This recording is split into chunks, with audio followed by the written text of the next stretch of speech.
Turkish expatriate Fethullah Gulen's organization is reported to be under investigation for visa fraud by the U.S. Attorney's Office in Pennsylvania and by the FBI. Gulen is thought to be the master planner behind a network of about 150 charter schools across the United States. Montana resident Bill Thacker says his daughter went to a Gulen school in Arizona, but he took her out of the school when he found out a teacher was harassing his daughter. I pressed for the principal to be accountable for this and not notify me about this. He had threatened me with a lawsuit, which I should have been the one pressing charges against him.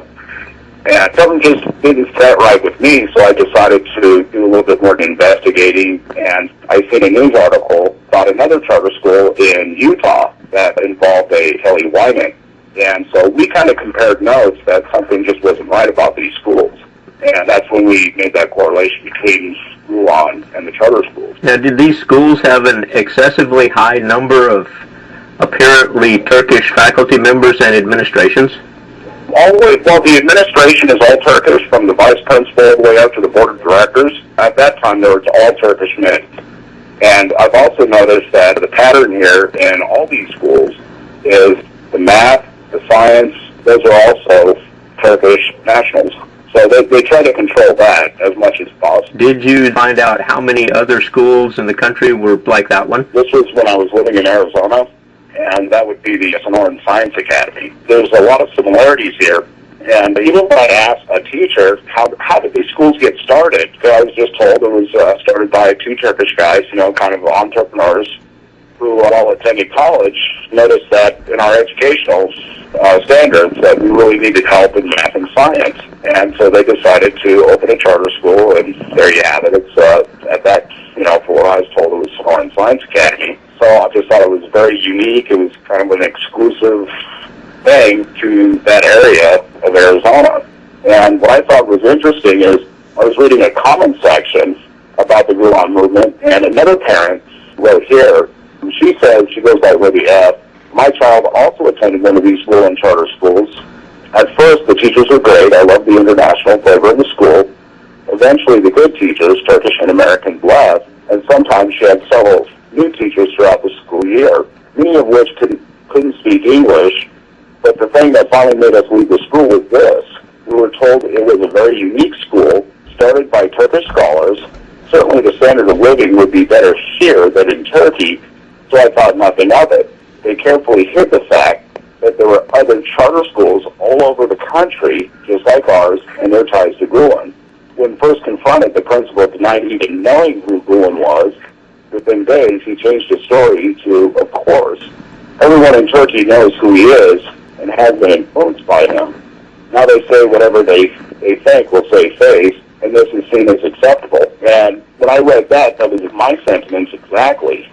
What are we looking at in terms of a social or cultural or religious impact of this network of about 150 schools? Well, with these 150 schools, again, they want you to believe that it was an exclusive idea, that it's only indigenous to that area, that they just came here to open a small school. But in my opinion, they're like franchises, like a McDonald's or a 7-Eleven. They just open shop. They do share a lot of the same parent-teacher handbooks, mission statements, and things like that, but yet they deny that they're affiliated or connected to each other. That to me is concerning because it's deception. The long-term effect is that the Gulen movement is really entrenched with our lobbying groups. So they lobby as much as they can, so they're really entrenched with our politicians to change laws, to influence laws. Now, in terms of the spiritual impact, are we going to see a new generation of kids who have been processed through this network of schools that are going to soften their stand on Islam or jihad? Absolutely. For example, when Tom Horn was questioned about the Sonoran Science Academy via Tim Steller, he wrote an article. He's a journalist there in Tucson, and Tom Horn's statement was blatant. He just came right out and said, I don't care if a school's aligned with a religious or political movement as long as they give me results.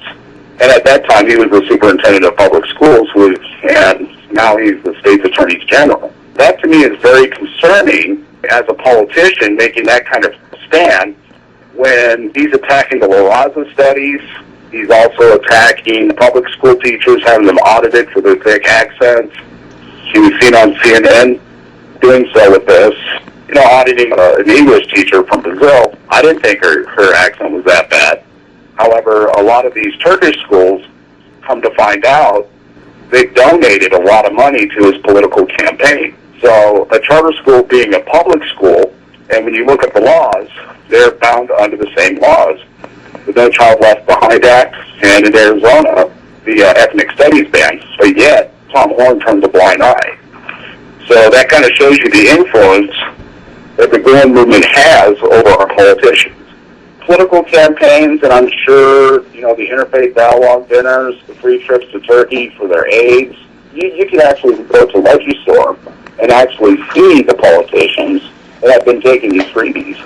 Now, if there's a movement of bloggers out there intent on trying to convince the public that no such network exists, the proof is overwhelming. We've seen Zoo contracts, we've seen intercepted emails, also with the just to take deniability, there is a connection and there is a movement. When you look at all the founders of each and every one of these schools, you can put in their name and then Google search it with Gulen, and every one of them has gone are supporters of the Gulen movement, dinners, written papers about Gulen. There's just overwhelming evidence. They need to just stop denying the undeniable. Thacker says he believes the Gulen organization is responsible for Montana's state government allowing charter schools in the state. Michael Carl, WorldNet Daily.